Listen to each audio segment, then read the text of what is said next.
Starry Night Newscast. Dun dun dun! Starring James as our anchor, Richard as our co-anchor. Welcome, my fellow Americans, to the Starry Night Newscast, reporting live from Studio 1, November 10th, 1970. Today we are celebrating our triumphant victory in the space race against our friends, the Soviet Union. Starting in 1959, during the Cold War, the Soviet Union launched a satellite, and in response, the U.S. began to send spacecraft. This soon became an informal yet significant race to space. The Soviet and the US have continued to explore and make the furthest technological advancement for outer space, which was extremely important for potential military use. Let's turn it to our experts, John, a US expert, and Vladimir, our USSR expert on camera too. Hi James, thank you for having me on your lovely newscast this evening. It's a privilege to be here on this American newscast. Okay, today we have the honor of showing our viewers a debate between both experts of these past years during the time of exploration known as the space race, which was initiated by the Weimar Republic. Now let's go to camera 3 with our eyewitness news with Richard. Take it away, Richard. Thanks, James. Hello, my Americans. I have a special report today.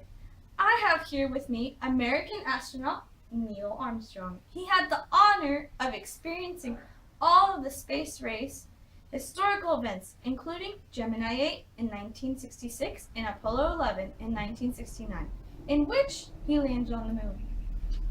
Hello. Thanks for having me tonight. It's an honor to be here with you to share this amazing experience with all of America. So tell us, how did it feel like to be the first person to land on the moon? Oh, it was such an impacting experience in my life. I felt starstruck. Everything looked mystical due to the bright, shining stars. How did the surface of the moon look? It seems as if it was just rocks and dirt, but the words to explain how I felt do not exist. I wish I was able to take my suit off and touch it with my bare hands and see it without being behind the glass. So now, let's go to a recap of the moment Mr. Armstrong landed on the moon. I'm going to step off the limb now. That's one small step for man, one giant leap for mankind.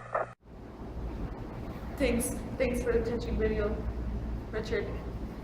Now, let's talk to our experts on the real stuff and the cause of this event called the space race. Tell us, how did it start? Well, it all started because the U.S. had advanced technology after World War II. I want to thank President John F. Kennedy and President D.Y.G. Eisenhower for leading the U.S. into the innovative race. Our former President Eisenhower was the Hold up. The space race started due to the knowledge we have in the Soviet Union. We were the first to send anything up into space. And you Americans were just scared of our increasing power when we sent the first Sputnik up in 1959. Okay, yes, your country did send many Sputniks through 1959 and 1961, but those are very small accomplishments compared to ours. I'll let you take credit for that, but we Americans ultimately won the race.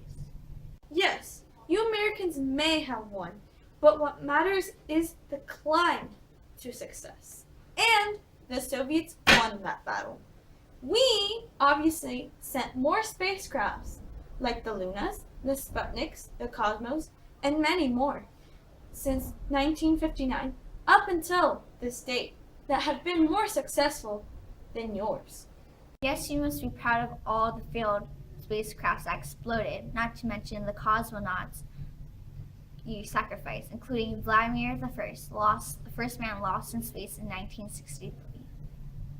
Well, not all our spacecrafts had human beings in them. We sent many unmanned spacecrafts for precautions. We also sent a spacecraft with dogs in them in the early 1960s to prevent any human injuries or deaths. That was animal maltreatment. How can you live yourself for sending poor innocent dogs to space? That was animal cruelty. Excuse me, but I recall your country sending chimpanzees up to space after we sent dogs. Wouldn't that be considered animal cruelty as well? We sent chimpanzees, which were more aware of what was going on. On the other hand, your country sent man's best friend.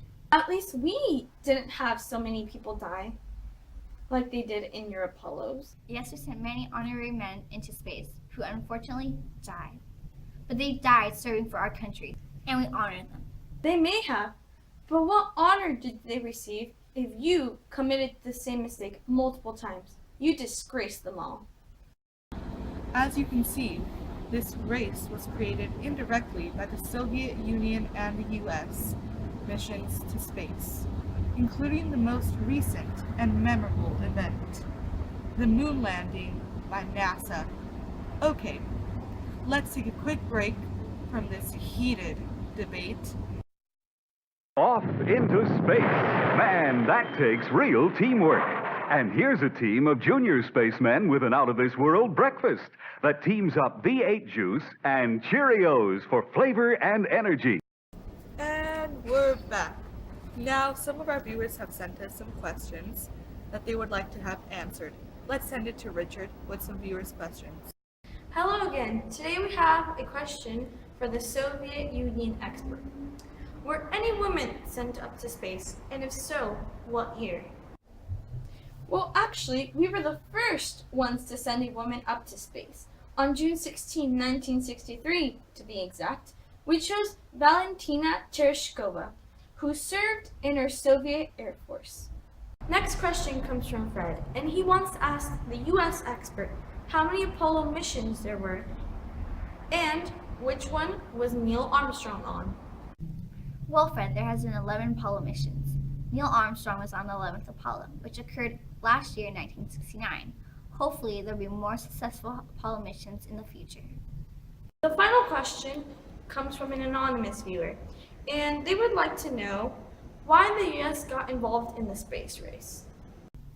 Well, due to the conflicts with the Soviet Union, the U.S. wanted to ensure that the Soviets didn't have any military advantage, such as missiles and nuclear bombs.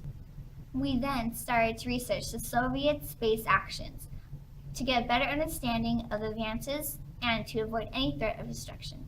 It was a way to ensure the American safety and security in our homeland.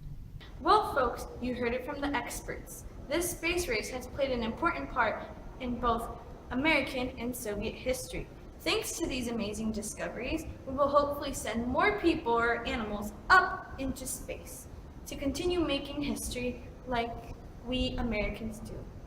I send it back to you, James, in the studio. Well, folks, that's all we have for tonight. This concludes the segment for the night, but we will end with this fabulous song by the one and only Elvis Presley. Well, it's one for the money, two for the show, three to get ready. Now go, cat, go, but don't you step on my blue suede shoe. Well, you can do anything but take me over my blue suede shoe. Well, you can knock me down, step in my face, slander my name all over the place. We'll do anything that you want to do, but honey,